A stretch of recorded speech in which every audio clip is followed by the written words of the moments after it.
श्री स्वामी समर्थ प्रकट दिन. उधळा गुलाल, वाजवारे नगारे, त्रैलोक्याचे स्वामी आज धरतीवर आले. अनुसूयेचा तूच दत्त, सुमतीचा तूच श्रीपाद, अंबा भवानीचा तूच नरहरी, आम्हा कैवाऱ्यांचा तूच स्वामी. अशक्य हे सारे करीतो शक्य, एका क्षणात. भिवू नकोस मी पाठीशी आहे, असे सदा सांगे आम्हास. श्री स्वामी समर्थ महाराजांच्या प्रकट दिनाविषयीची खरी हकीकत. स्वामी समर्थ महाराज कधी आले, कुठून आले, ते कोण होते याबद्दल कोणालाच काही माहिती नाही. पण स्वामीसूत नावाचे त्यांचे एक अतिशय महान भक्त होऊन गेले. त्यांना स्वामी समर्थ आपला मुलगा मानायचे. त्यांच्या अनुभवावरून आपल्याला समजेलच की स्वामी कसे प्रकटले. तर स्वामींच्या प्रकटण्याची हकीकत आता चला आपण पाहूया.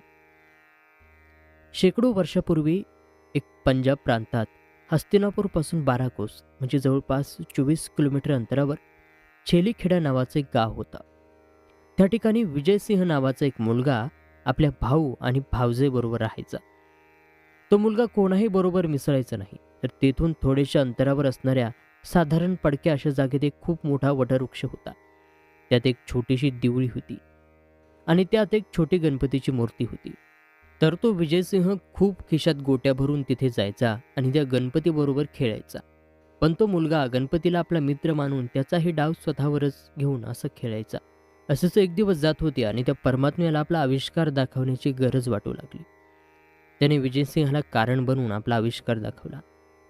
तर तो दिवस होता चैत्र शुद्ध द्वितीया आणि विजयसिंह रोजच्या आपल्या पद्धतीने याही दिवशी तिथे गणपतीबरोबर खेळायला गेला.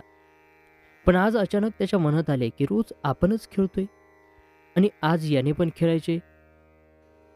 सर्व गोट्या त्याने त्या मूर्तीसमोर टाकल्या आणि तो बोलला की बाप्पा, रोज मीच तुझा डाव खेळतोय, पण आज नाही, आज तूच खेळायचं. बस इतके शब्द त्याच्या तोंडातून निघले तेव्हा धरणी कंपित होऊ लागली. सर्वत्र ढग जमून अंधार होऊ लागला. वारे वेगाने वाहू लागले आणि कोणालाच काही कळेना की काय होतंय. पण काय करणार, ती अद्भुत शक्ती आज प्रकटणार होती आणि तिच्याच आगमनाची ही सूचना होती.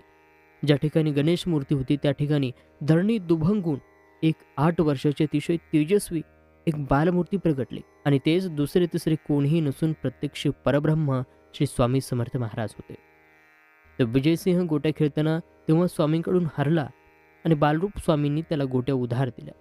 परत भेटण्याचे वचन देऊन तिथून ते गुप्त झाले. थोडक्यात स्वामींचा अवतार हा पंजाब प्रांतात हस्तिनापूरपासून 12 कोस जवळजवळ 24 किलोमीटर अंतरावर छेलीखेडा नावाच्या गावात वटवृक्षाच्या जवळ गणेश मूर्तीच्या शेजारी झाला. आता शंका ही उपस्थित होईल की ही गोष्ट कशी काय कळली. पण या गोष्टीचा उलगडा असा झाला, कोकणातील हरिभाऊ म्हणजे स्वामीसूत हे अक्कलकोटला आले होते आपल्या ऐहिक इच्छापूर्तीसाठी. तेव्हा तेथे काही दिवस ते वास्तव्याला होते आणि एक दिवस स्वामींनी त्यांना जवळ बोलावले, मांडीवर घेतल्याने सांगितले की आजपासून तू माझा सूत झालास.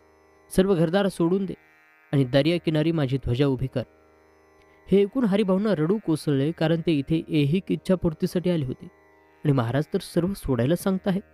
हे पाहून त्यांना थोडं रडू कोसळलं.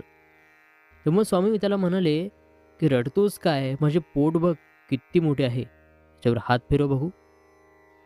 आणि ज्यावेळी हरिभाऊंनी तसे केले त्यांना ध्यान लागले आणि त्यामध्ये त्यांना आपले सगळे जन्म आठवू लागले आणि त्यातील त्यांना एक आपलाच जन्म आठवला, विजयसिंह. म्हणजे दुसरं तिसरं कोणी नाही तर तो स्वतः स्वामीसुतांचाच पूर्व अवतार होता. आणि त्यानंतर सर्व गोष्टीचा उलगडा झाला.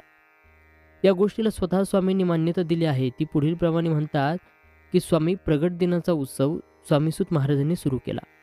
ज्यावेळी स्वामीसूत महाराज हा उत्सव अक्कलकोटमध्ये करत होते तेव्हा भुजंगासारख्या भक्तांनी स्वामींना प्रश्न विचारला, स्वामीसूत हे काय करत आहेत. तेव्हा स्वामींचे उत्तर असे होते, माझा बाळ, मी सदैव ज्या दिवशी प्रकट झालो त्या प्रगटलेल्या दिवसाचा उत्सव साजरा करत आहे. नाना रेखे नावाच्या अहमदनगरचे स्वामी भक्त होते. ते स्वामीसूतांच्या सांगण्यावरून अक्कलकोटला आले होते. तर ते पिंगळा ज्योतिष विद्येत पारंगत होते. स्वामींनी त्यांना आज्ञा केली की ही माझी कुंडली बनव. तेव्हा त्यांना खूप आनंद झाला आणि त्यांनी लगेचच कुंडली बनवण्याचं काम सुरू केलं आणि काही दिवसातच कुंडली बनली. तेथील स्वामी प्रगट होण्याचा मजकूर हा तुम्हाला सांगितला त्याप्रमाणेच होता. तर ते ती कुंडली घेऊन स्वामींपाशी आले तेव्हा तेथे भजनाचा कार्यक्रम सुरू होता. तेव्हा स्वामींनी ती कुंडली भक्तांना सांगून माळ्यावर टाकायला सांगितली आणि ज्यावेळी कार्यक्रम संपला आणि परत स्वामींनी कुंडली आणण्याची आज्ञा केली, तेव्हा त्या कुंडलीवर हळद, कुंकू, अक्षता, तुळस, फुले वगैरे वाहून सर्व देवतांनी त्या कुंडलीची पूजा केली होती.